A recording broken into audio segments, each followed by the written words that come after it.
UPSC का prelims आपके पास में है, हम उम्मीद कर रहे हैं आपने काफ़ी सिलेबस आपने रिवाइज कर दिया होगा।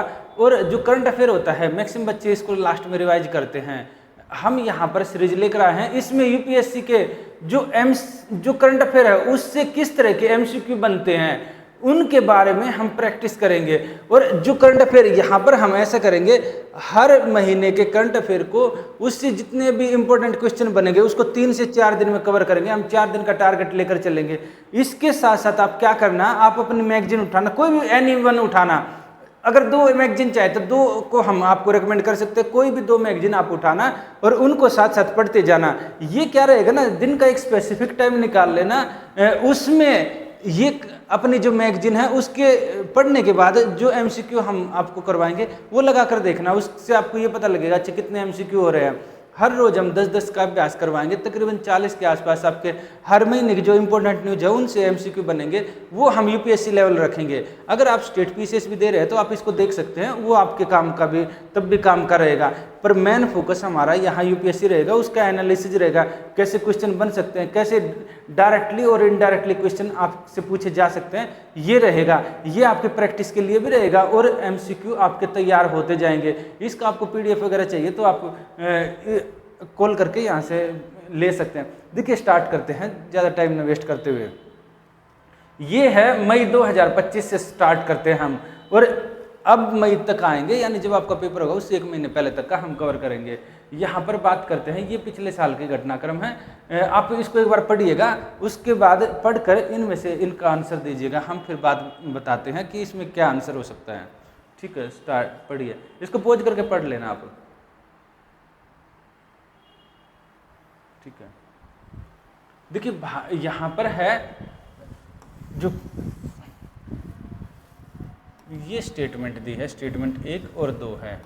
पहला कथन है, दूसरा कथन है, इसमें से बताइए आप पोज करके।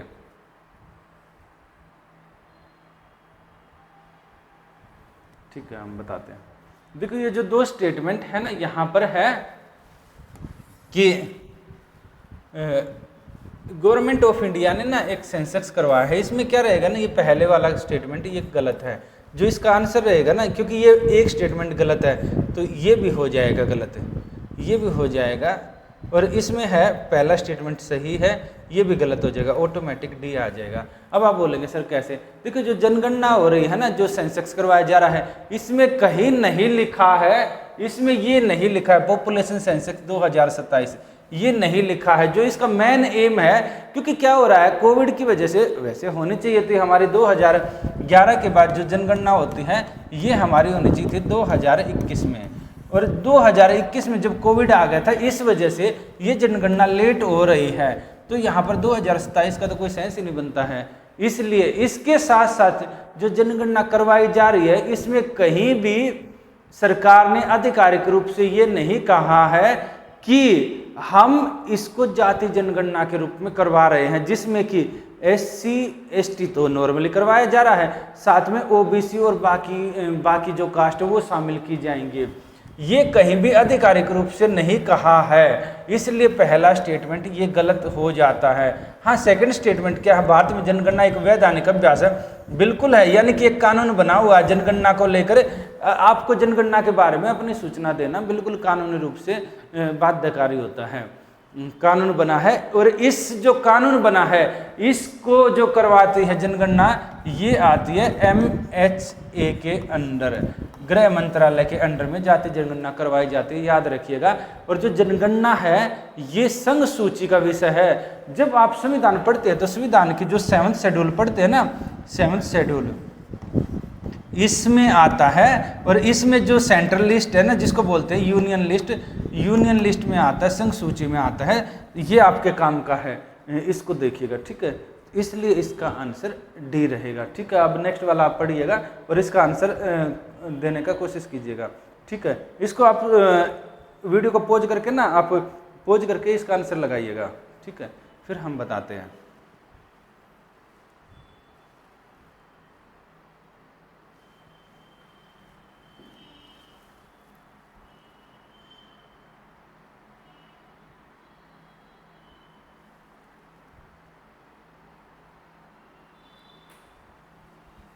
ठीक है, ठीक है। उम्मीद है आपने ये पोज करके ये पढ़ लिया होगा। ठीक है, अगर नहीं पढ़ा है तो आप पोज करके अभी इसका आंसर लगाने की कोशिश कीजिएगा, फिर हम बता देते हैं। देखो इसका जो आंसर रहेगा, इसका आंसर रहेगा सभी तीन।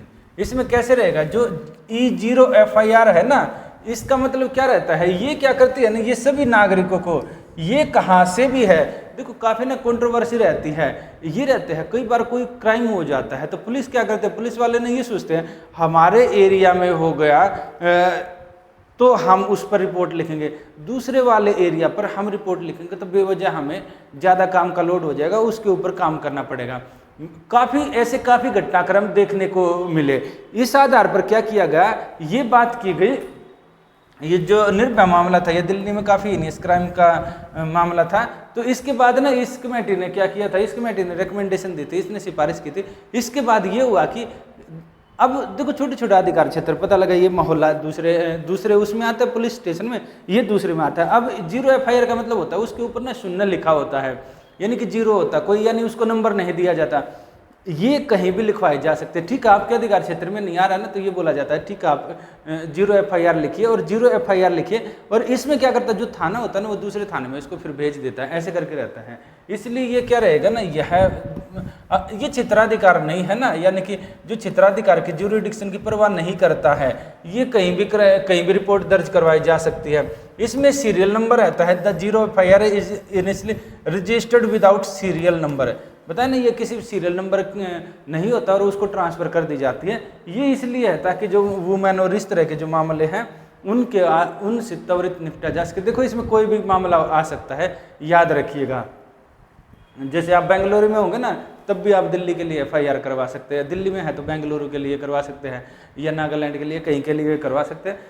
ये सिर्फ ये नहीं है कि सिर्फ एक मोहल्ले और दूसरे मोहल्ले के लिए करवा सकते हैं। ठीक है, यानी कि इसके तीनों सही है, कोई भी नहीं आएगा, सॉरी इसका D नहीं, इसका C आएगा आंसर, इसका रहेगा C, यानी कि ऑल 3, इसका तीनों ठीक है, तो तीनों इसका C आंसर आएगा। ठीक है, अगला ये पूछा हुआ है कि इसमें बताइए आप, राइट टू डिजिटल एसेस के बारे में बात कर रहा है।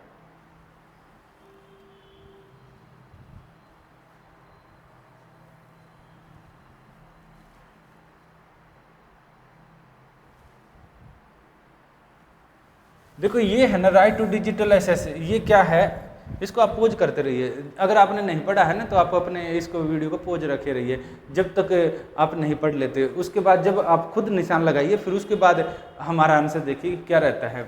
ये बोल रहा है कि regarding right to digital access under Indian constitution which of the following correct. ये बोल रहा है कि जो डिजिटल ये है डिजिटल पहुंच का अधिकार।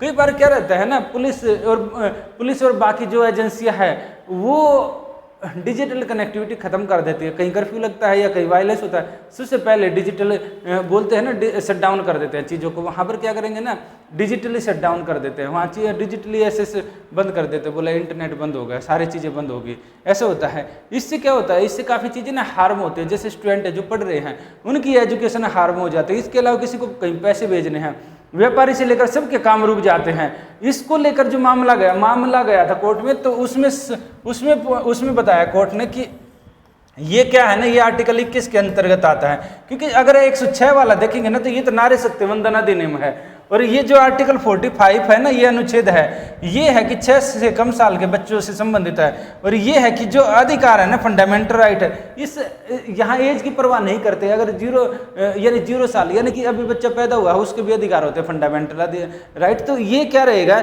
ये अधिकार तो सबके होते हैं, एज की परवाह नहीं करते। और इसके अंदर ये जीवन के अधिकार और स्वतंत्रता के अधिकार के अंतर्गत इसको शामिल किया गया है कि भाई ठीक है आपको एक्सेस होना चाहिए। ये किया सुप्रीम कोर्ट ने अपने फैसलों के द्वारा ये किया है।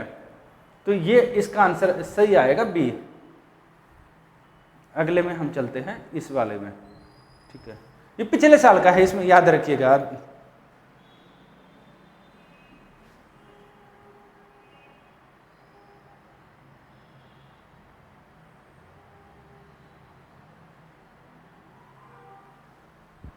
ठीक है, देखिए यहाँ पर क्या है, क्योंकि ये पिछले साल का है इसलिए पिछले साल अजय कुमार जी ये नहीं थे, यूपीएससी के चेयरमैन नहीं थे, इसलिए ये गलत हो जाता है। ये काफ़ी काम का रहता है। यहाँ क्या होता है, chairman of UPSC is appointed by president of India under article 316, बिल्कुल 316 के अंतर्गत राष्ट्रपति अपॉइंट करते हैं। याद रखना, राष्ट्रपति किसको करते हैं, यूपीएससी के चेयरमैन को भी, और इसके अलावा यूपीएससी के बोर्ड मेंबर को भी राष्ट्रपति अपॉइंट करते हैं। याद रखना, प्रधानमंत्री नहीं अपॉइंट करते हैं, ये अपॉइंट करते हैं। और उम्र कितनी होती है, 6 साल तक, 6 ईयर या फिर 65, दोनों में से कोई भी पहले हो जाए। अगर उसको उस पोस्ट पर रहते या तो 6 साल हो गए या 65 साल की उम्र पूरी कर लिया। अगर मान लो कोई व्यक्ति, अगर यहाँ पर क्या होता है, यहाँ पर 60 ईयर है किसकी एज, वो अपॉइंट होता है, तो वो कितने साल रहेगा, क्योंकि उसकी 65 पहले हो जाते हैं, वो 5 साल ही रहेगा। अगर कोई भी व्यक्ति, अगर मान लो 58 साल की उम्र में यूपीएससी का चेयरमैन बनता है 6 साल बाद, यानी कि वो 64 में रिटायर हो जाएगा, नहीं कि 65 में। ये है, या तो 6 साल पहले हो जाए या 65 साल, जो भी पहले हो जाएगा उतने समय तक रहेगा। ये है। हाँ, ये कई बार रहता है कि यूपीएससी का पहले क्या रहता है, कोई बोर्ड मेंबर रहता है, उसके बाद वो चेयरमैन बन जाता है, तो वो बोर्ड मेंबर का अलग माना जाएगा, चेयरमैन का कार्यकाल अलग माना जाएगा, ये जरूर है। तो इसमें कौन सा आंसर आएगा, इसका जो आंसर आएगा, यानी कि पहला गलत है, पहला गलत हो जाता है, तो यानी कि ये भी गलत है, ये भी गलत है, ये भी गलत है, और ये वाला आपका ठीक हो जाएगा। ये है, ये पिछले साल के अनुसार था इसलिए। फिर ये है, इसको पढ़िएगा।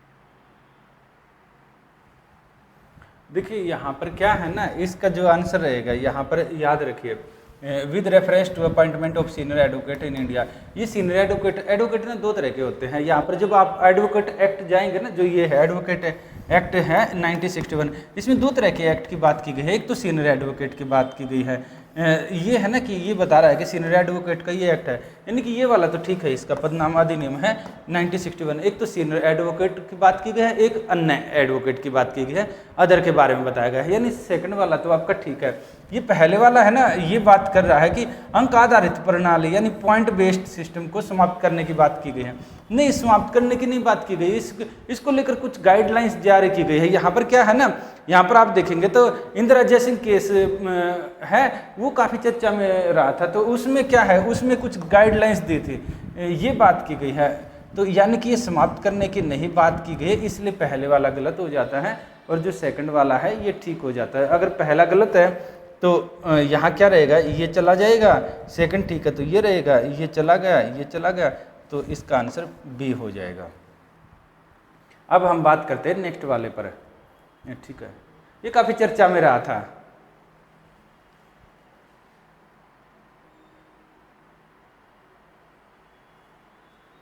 ये बहुत ज़्यादा चर्चा में रहा था पिछले साल।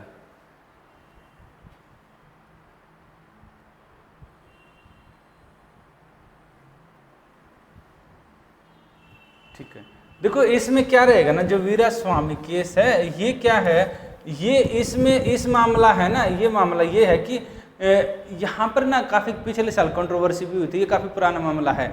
तो इसमें क्या है, इसमें ये कहा गया था कि जो न्यायाधीश है, न्यायाधीश के खिलाफ अगर कोई मामला बनता है, जैसे एफआईआर दर्ज की जाती है करप्शन का या कोई और मामला बनता है, तो उनके खिलाफ भी जो एक्ट है उसके तहत कार्रवाई की जा सकती है, क्योंकि वो भी लोक सेवक का जो अधिनियम बना हुआ उसके अंतर्गत कार्रवाई की जा सकती है। तो यानी किसका है, ये जजों से है, जज हायर जुडिशरी, बताया गया ना, उच्च न्यायालय के न्यायाधीशों की जांच प्रक्रिया।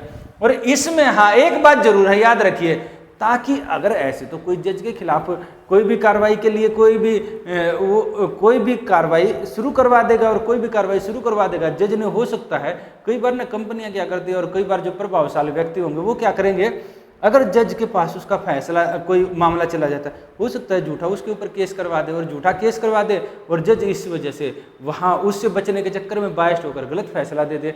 तो इस चीज़ से बचाने के लिए और जुडिशरी की इंडिपेंडेंस इंश्योर करने के लिए, ताकि जो जज हैं निश्चिंत होकर एकदम सही फैसला दें, इसलिए यहाँ पर क्या किया गया है, जो सुप्रीम कोर्ट है ना, सुप्रीम कोर्ट के जो मुख्य न्यायाधीश हैं, तो उनसे आपको अगर उनके खिलाफ कोई FIR होती है या कोई इस तरह का मामला दर्ज करवाया जाता है तो उनसे परमिशन लेनी होती है, और जब वहाँ परमिशन मिल जाती है तब आप इस तरह का मामला दर्ज कर सकते हैं। ये है। तो यहाँ पर क्या पार्लियामेंट से संबंधित नहीं है, MLA से संबंधित नहीं है, गवर्नर से नहीं है, सिर्फ इससे था, तो ये आपका B आंसर आ जाएगा। ठीक है, आप ये देख, ये अगले वाला है।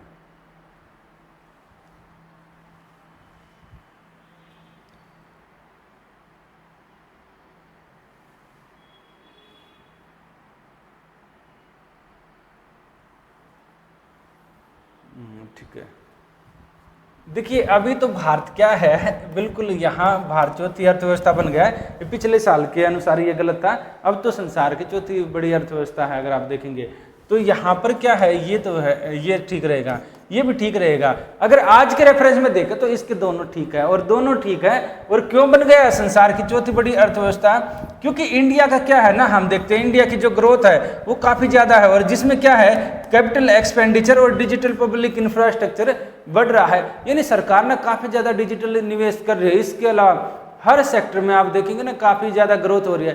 ठीक है, अभी ईरान का मामला एक अस्थायी मामला है, पर आप ये देखेंगे ना हर सेक्टर में काफ़ी ज़्यादा ग्रोथ हो रही है। इस वजह से भारत की जो GDP है काफ़ी ज़्यादा बढ़ रही है, और यहाँ पर क्या कर रहे हैं, भारत चौथी बड़ी अर्थव्यवस्था बन गया है, ये वाला है।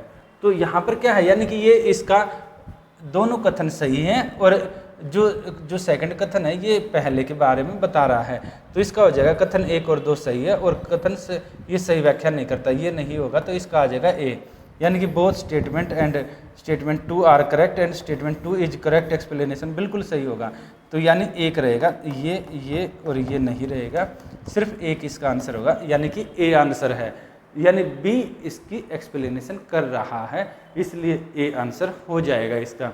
ठीक है, अब नेक्स्ट वाला पर चलते हैं, क्वेश्चन नंबर 8 पर।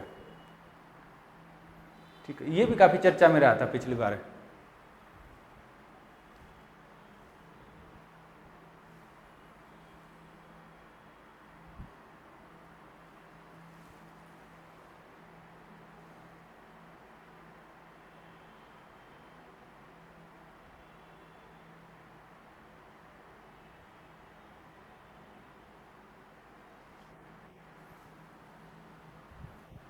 ठीक है, देखो हमने क्या था ना, जो वर्ल्ड हेल्थ असेंबली है ना, इसमें हमने क्या देखा था, विश्व स्वास्थ्य सभा में एक समझौता बनाया था। ये क्या है, ये समझौता बात करता है, जब हम कोविड-19 की बात करते हैं ना, तो कोविड-19 में एक संसार ने एक अलग ही चीज़ देखी थी। कोविड-19 में यहाँ पर क्या था, जो वैक्सीन था ना, वैक्सीन को लेकर डिप्लोमेसी शुरू हो गई थी, और साथ साथ यहाँ क्या होगा ना, बहुत ज़्यादा भेदभाव दिखाई देता है हमें संसार लेवल पर। जो भी ताकतवर देश थे, जैसे जिनके पास काफ़ी ज़्यादा पैसे है, जैसे यूरोपियन कंट्री है, अमेरिका है, और जो बाकी जो प्रभावशाली देश थे, उन्होंने क्या किया, उन्होंने अपने जो नागरिक है उनके लिए तो वैक्सीन रखी। इसके अलावा उन्होंने एक्स्ट्रा स्टॉक भी रख लिया। क्यों, क्या पता ज़्यादा उसकी जरूरत पड़ जाए। वहीं पर क्या हो गया, और वैक्सीन भी पहले बना ली, क्योंकि उनके पास रिसर्च से लेकर फंडिंग से लेकर हर चीज़ थी। वहीं पर हम ये देखते हैं, जो पिछड़े देश हैं, जैसे कि अफ्रीका और काफ़ी ऐसी कंट्री हैं जो गरीब देश है, उन तक जो वैक्सीन है वो बहुत लेट पहुंची, और वहाँ पर ना बहुत ज़्यादा हमें भेदभाव दिखाई दिया। एक तो लेट पहुंची, फिर पैसे का अभाव, हर चीज़ें हमें ये देखने को मिला। तो जब इस तरह का क्वेश्चन मार्क, जब इस तरह की चीज़ें होती तो यहाँ पर ना क्वेश्चन मार्क लग जाता है कि हम आगे कैसे बढ़ रहे हैं, हेल्थ सेक्टर में संसार कैसे काम कर रहा है। इसी को लेकर एक समझौता हुआ था पिछले साल, ये था ना, ये पेंडेमिक एग्रीमेंट हुआ। इसमें ये सेकंड वाला इसका सही रहेगा, विकासशील देशों के लिए टीके, चिकित्सा, निदान तक न्याय संगत पहुँच। To ensure equitable access to vaccine, ये है therapeutic and diagnostic for developing nation, ये रहेगा इसका। बाकी इसका कोई आंसर नहीं होगा, तो ये इसका बी आंसर हो जाएगा।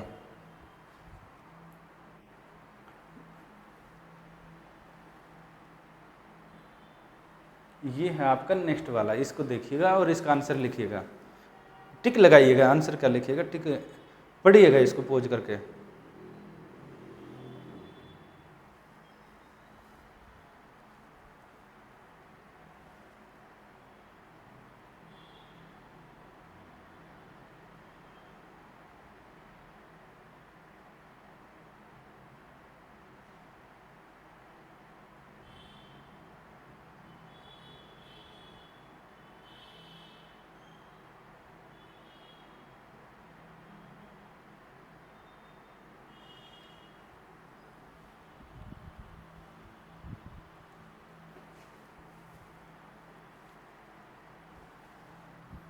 ठीक है, देखिए आर्बिट्रेशन, ये ना आप देखेंगे आपका पेपर जो सेकंड है उसमें लिखा हुआ है मध्यस्थता। मध्यस्थता का मतलब होता है यानी कि कोई कानूनी प्रक्रिया के बगैर बीच बचाव के माध्यम से किसी भी जो डिसीजन, किसी भी जो विवाद है उसका यानी कि जो कोई विवाद है उसका समाधान करना, ये होता है मध्यस्थता। यानी यहाँ पर क्या होगा, यहाँ कोर्ट में नहीं जाया जाता, कोर्ट में नहीं जाकर कोई ना कोई थर्ड पर्सन होता है। नॉर्मली ना ये अदालतें लगती हैं मध्यस्थता, जिसको लोक अदालत वगैरह रहता है ना, उसमें भी रहता है। यहाँ पर ये है कि ये किस लिए किया गया है, ये मध्यस्थता का ये इसलिए किया जाता है क्योंकि अगर कोर्ट में जाते हैं, एक का वकील होगा फिर दूसरा वकील होगा, उसमें ना लंबा टाइम लग जाता है, कोर्ट के ऊपर भी बहुत ज़्यादा भार होता है। क्यों, काफ़ी ज़्यादा मामले आएंगे तो उनके बारे में डिबेट होगी, उनका फैसला सुनाएंगे, तो कोर्ट के ऊपर ना काफ़ी ज़्यादा अननेसेसरी भार बढ़ जाता है। कई बार ऐसा, तो कोर्ट क्या करेगा ना, कोर्ट ये सोचेगा जो मामले हैं, अगर जितने मामले हैं उनको कोर्ट से बाहर ही निपटा लिया जाए, और निपटा लिया जाए यानी दोनों पक्ष आपस में समझौता कर ले, आपस में सुलह कर ले, यानी कोर्ट से बाहर ही हो जाए। और मध्यस्थता के माध्यम से जैसे लोक अदालत, ये ना एक अच्छी प्रक्रिया मानी गई है। इससे क्या होगा, इससे फैसला भी अच्छा होता है और इसके अलावा कोर्ट पर भी बाहर नहीं बढ़ता और लोग आपस में सहमत भी हो जाते हैं। तो यहाँ पर क्या होगा ना, यहाँ पर with reference to arbitration award in India the supreme court has ruled, the court है बताया, सुप्रीम कोर्ट ने फैसला सुनाया कि अदालतों के पास, तो अदालतों के पास इसने ये बताया कि यहाँ पर क्या रहेगा ना, लिमिटेड पावर है इसको क्या करने की, इसको संशोधित करने की। क्यों, क्योंकि पूर्ण न्याय तक इसको असीमित शक्ति तो नहीं हो सकती। क्यों नहीं हो सकती, अगर देखो, अगर जो कानून है इसके अंतर्गत यहाँ पर दिया है कि अगर जो कोर्ट इस कानून को बाईपास करने लग जाएंगे, फिर मध्यस्थता का मतलब ही नहीं रहेगा, अनंत शक्ति, यानी कि भाई वो फैसला वहाँ हुआ फिर कोर्ट में आ रहा है, तो कोई सेंस ही नहीं बनता है। जब फैसला होगा तो हो गया, यहाँ पर ये इसलिए रखा गया है। फिर बिल्कुल भी नहीं है, ये भी गलत है। इसके अलावा यहाँ पर ये फिर से लिखने के भी नहीं है, यहाँ पर ये बोला कि ठीक है लिमिटेड पावर है, लिमिटेड पावर में ये होगा, या तो कोई फैसले को ये क्या कर सकती है, या तो वो एक्सेप्ट कर सकती हैं, ठीक है एक्सेप्ट कर ले, या उसको खारिज कर सकती हैं। दो ही मामले हैं, जैसे पेटेंट वगैरह के मामले हैं उनमें। तो यहाँ पर क्या रहेगा, ये NHAI बनाम जो फैसला है ना, M हकीम, इसमें भी सुप्रीम कोर्ट में ने ये बोला था और बाकियों ने भी ये बोला कि यहाँ पर क्या है, इनको लिमिटेड पावर है, लिमिटेड पावर। तो जो लिमिटेड पावर है इसलिए इसका आंसर रहेगा बी, बहुत ज़्यादा पावर नहीं है कोर्ट को मध्यस्थता के मामले में, इसलिए इसका आंसर हो जाएगा, ये फैसला सीधे सीधे सुनाया था, इसलिए इसका आंसर हो जाएगा बी। क्योंकि ज़्यादा पावर देने का फिर क्या रहेगा, सारे काम कोर्ट ही करने लग जाएगा, फिर मध्यस्थता का मतलब ही नहीं होगा, यानी आपने पूरा कानून बाईपास कर दिया। ठीक है, ये नेक्स्ट वाला पढ़िएगा आप।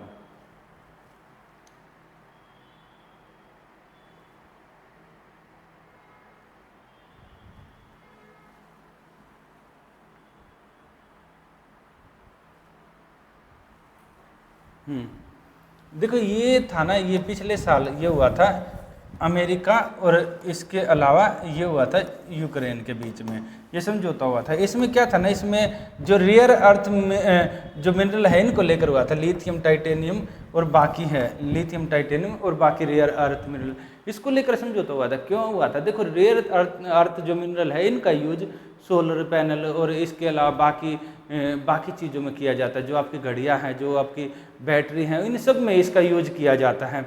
और ये क्या है, ये वर्तमान भी है, जितना भी इलेक्ट्रिसिटी का आइटम है ना, मैक्सिमम चीज़ें आप देखेंगे इनसे चलती हैं। वर्तमान भी है और आने वाला भविष्य भी है। पर इसको लेकर अमेरिका की बहुत ज़्यादा डिपेंडेंसी है चाइना के ऊपर है। चाइना संसार में काफ़ी बड़ा इसका स्टेक रखता है और सप्लाई चेन को कंट्रोल करता है चाइना। अमेरिका ने चाइना के ऊपर टैरिफ लगाने की बात की तो चाइना ने क्या किया, सप्लाई रोक दी थी। उसको लेकर फिर दोनों के बीच में अभी अमेरिका ने कुछ नहीं किया उसके बाद। तो यहाँ क्या है, अमेरिका ने चाइना के ऊपर से डिपेंडेंसी इनसे ख़त्म करना चाहता है। इसलिए अमेरिका ने पिछले साल आप देखेंगे ना समझौता किया था ये यूक्रेन के साथ, और यूक्रेन के साथ ये माना गया कि यूक्रेन में ना 14.8 ट्रिलियन डॉलर की जो इस तरह की जो संपदा है रेयर अर्थ मिनरल की, ये है, ये बात की गई थी। तो ये पिछले साल का समझौता था। तो हम उम्मीद कर रहे हैं कि आपने ये क्वेश्चन में से मैक्सिमम ठीक किए होंगे। आप इवेल्युएशन करना कि आपके कितने ठीक है, कल फिर करेंगे इसका और परसों, यानी कि 3-4 दिन के अंदर हम मई को पूरा कर लेंगे। फिर उसके बाद हम जून में आएंगे, फिर जुलाई में आएंगे। तो आप अपना जो करंट अफेयर है थोड़ा थोड़ा करके ना साथ साथ पढ़ते रहिए, थोड़ा टाइम निकाल कर अपने जो बाकी जो रूटीन का है ना, रूटीन का जो आप बाकी सब्जेक्ट पढ़ रहे हैं उनके साथ साथ टाइम निकाल कर ये भी पढ़िएगा, ठीक है। और बाकी साथियों को भी ये शेयर कीजिएगा जो आपके साथी जो अभी फिल्म्स दे रहे हैं। इसमें ना मैक्सिमम कोशिश करेंगे यूपीएससी के जिस लेवल के क्वेश्चन आ रहे हैं उसी लेवल के आपको क्वेश्चन दिए जाएं। अगर आपको हमसे बात करनी है और कॉल वगैरह करना चाहते हैं तो आप कर सकते हैं। हाँ, यहाँ पर अगर कॉल करेंगे तो 8368853795, या तो मैडम उठाएंगे या हो सकता है कोई ना कोई आपका फ़ोन उठाएगा। आप इस नंबर पर कॉल कर सकते हैं।